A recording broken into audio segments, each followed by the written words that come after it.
MMABadass.com here with John Gunderson before he fights James Birdsley. First, we'd like to express our condolences for your loss. We were very close to Sean Tompkins.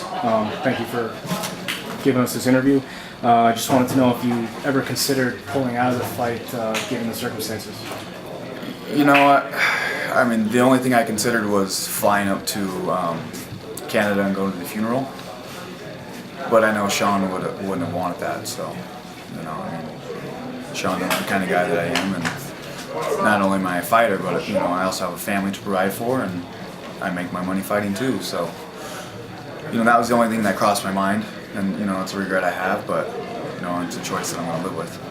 It's also, I think, kind of fitting that the address is Tompkins Ave at this arena. Is there any significance in that for you? You think he'll be looking out for you tonight? Well, the most interesting thing to me is yesterday at weigh-ins I realized that the only other fight they had here was the IFL Grand Prix, and an IFL fight where I fought for the title, and that was the very first fight that Sean ever cornered me in about 3.5 years ago, and that's when we started working.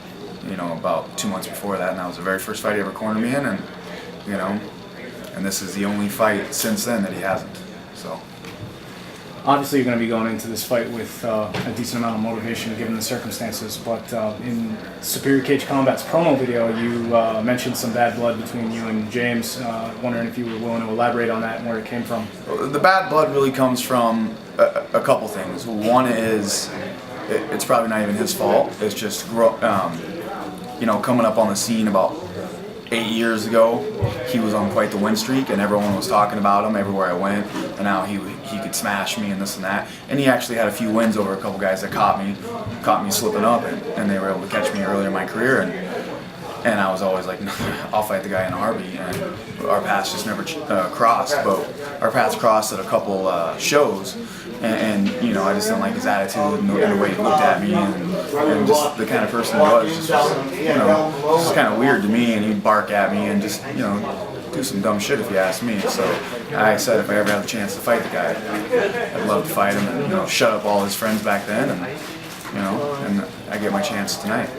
So is it easier to gain motivation for a fight like this when there is bad blood?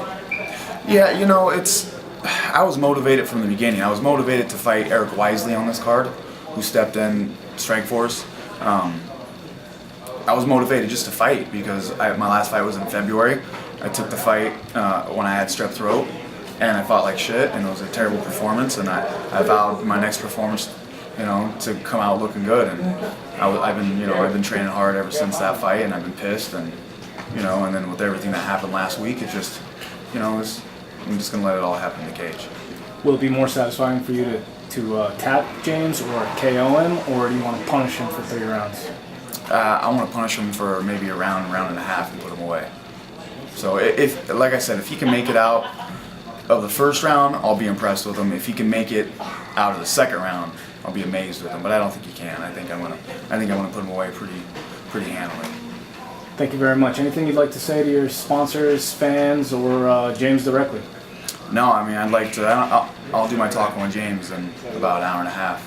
But I'd like to thank the gun store for always supporting me, Bet on Fighting, the bar, and IV Rescue, and everyone that helped train me for this fight. And Dennis Davis would come to the gym and really help me with my conditioning, make sure I was in shape for this fight. So I want to thank him, and all my cornermen, Evan Dunham and Mike Cody. But most importantly, I want to thank Sean Tompkins, because, you know, since this happened, I'm the first Team Tompkins guy to go in the cage, and I'm gonna carry that flag tonight.